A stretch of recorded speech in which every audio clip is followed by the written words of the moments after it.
Peter Delpenna here with USA Chairman of Selectors Ricardo Powell here after the end of USA's participation in the Cricket World Cup League 2 Tri-Series. USA ends at 3-1. They lose today, but 3 victories to start off. You were here for 3 of those matches. What are your initial thoughts on the overall performance of the team? Well, first of all, I think it's always good to win 3 out of 4. I mean, the points count at this stage, and I think our bowling department seems to be doing well, and the feeling in the 3 games that I saw, apart from this last game, was pretty much on top. I think we still have a lot of work to do in our batting department, especially in the top 5. I think the guys can do a whole lot better. I think they're capable.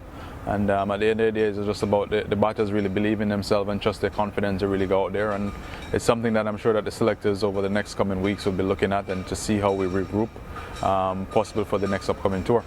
Next Tri-Series coming up is in the UAE. So there's about 2 months until that happens in December. But one of the focus areas you just touched on, top 5, top 3 in particular, this series really struggled. Specifically the opening combo, Xavier Marshall and Jaskaran Malhotra. In Division 2 in Namibia, it was Monank opening the batting with Marshall, and there was a pretty good chemistry there, led to some good success, in particular for Xavier Marshall. Started to flip it around with Monank dropping down into the middle order. Hasn't worked. Is there a thought to go back? I know it's just after this most recent loss, but what is the likelihood of going back to that original combination that was successful in Namibia with just Monarch flip-flopping going up to open versus potentially making some changes and bringing in some fresh players? Specifically, Sagar Patel was on the bench all series, didn't get an opportunity, but he's been waiting in the wings, and there are other options out there. What's the initial thought process? Well, I said, I mean, most of these guys who, in Josh Curran and Xavier Marshall, they're both opening batsmen. I think they're both capable batsmen as well. Monarch was lower down in the middle, and he did well in a couple of games as well. So I think at the end of the day, the guys who didn't perform in the batting department are guys who are going to have to look and examine their performance after the series. And I think for selectors, we're going to also have to look at possible changes as well and giving other opportunities for other players who might be on the wings. As I said, you mentioned Sagar Patel. These are guys who are capable players who will definitely get their opportunity, and hopefully when they do get these opportunities that they're able to hold on to it and take it forward. I'm looking forward to a possible tour before the UAE tour in December, and hopefully we can get some players in who we can look at as well.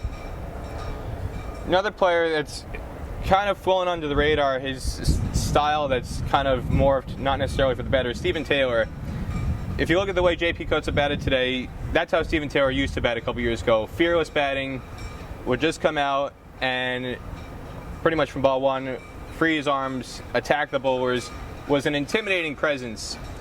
And in a pursuit of trying to turn himself into a 50 over, I can say until the final ball of the innings batsman, he's lost a lot of that intimidation factor. And not only is he not able to hit 6s as consistently as he used to, he's not batting long either. Where do you see his approach now compared to what it was a few years ago when you first took over as chairman of selectors? And is there any scope for having a conversation with him to try and figure out what is the best path for his approach to succeed going forward, not just for himself, but for the team?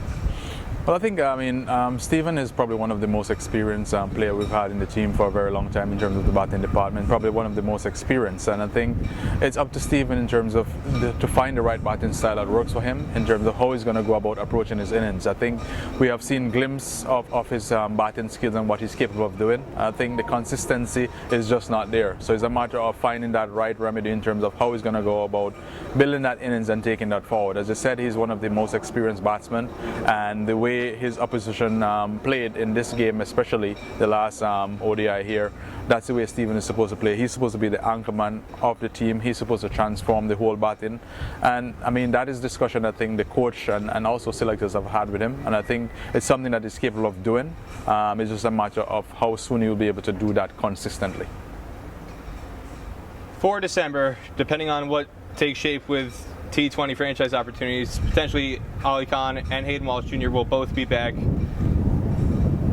You've got some decisions to make on that front in terms of if they are available or they make themselves available, how do they come back into the team and who makes way. how does the team balance shift when they become available, considering how well some guys have done here, whether it was Kareem Agor with his consistency in wickets or Jesse Singh? I know he struggled with some of the no balls, but he took 4 wickets today. And now Rusty Tehran, if he's fit, how he factors into all that. Well, I think for us as a selection panel, also with the coaching staff, is that we're looking at players who are also very committed to USA cricket and who are going to put their neck on the line to make sure that they are available every time that we need them. Not disputing that Ali and Hayden Walsh is still will not be selected for the USA team, but we always look to select the best 11 that will go out on the field on any given day. So if players are available, and based on the combination that the selectors come up with, those are the 11 that we'll put on the field. In terms of a squad, we will still continue to look at the best 14 or 15, depends on the requirement for a tour. Just one more question with this squad specifically. Tim Roy Allen, I know he wasn't officially part of the squad, but he was here all week as a reserve. Rusty Tehran was unfit. There was no decision taken to officially rule him out. From my understanding, he was unfit. That's why he was kept out, in order to allow Tim Roy to potentially come in as a replacement player. Where does Tim Roy Allen fit in terms of future plans, considering his history as a match winner for USA?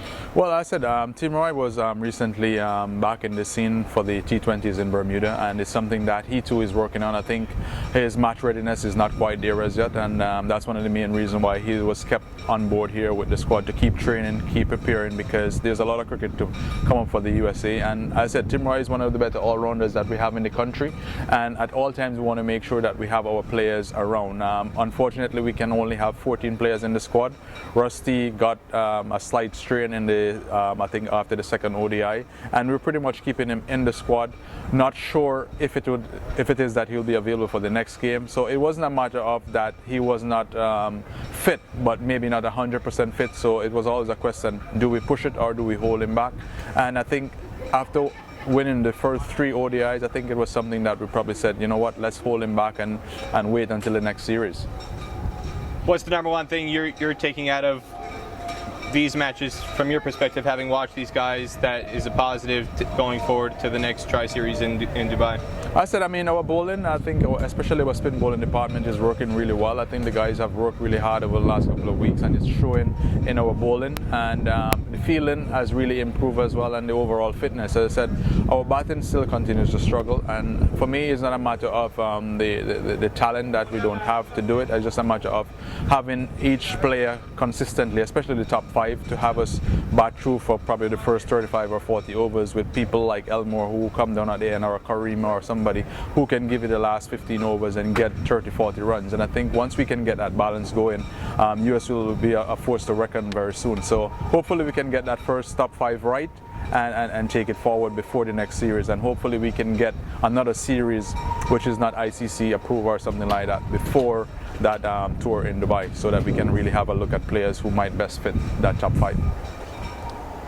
Is there anybody besides Sagar who you do intend specifically that you have in mind that you want to take a look at to potentially come in? Well, I mean, as I said, I mean, when you look at Hayden, who was not a part of this series here, I mean, Hayden has been a very strong point in the past in terms of in that middle order as well, and there you can then push players up. But I definitely, someone like Sagar Patel, who has been around for a while, he's probably one of the youngest players that we have, and he's been working really hard. So I think his opportunities is just around the corner.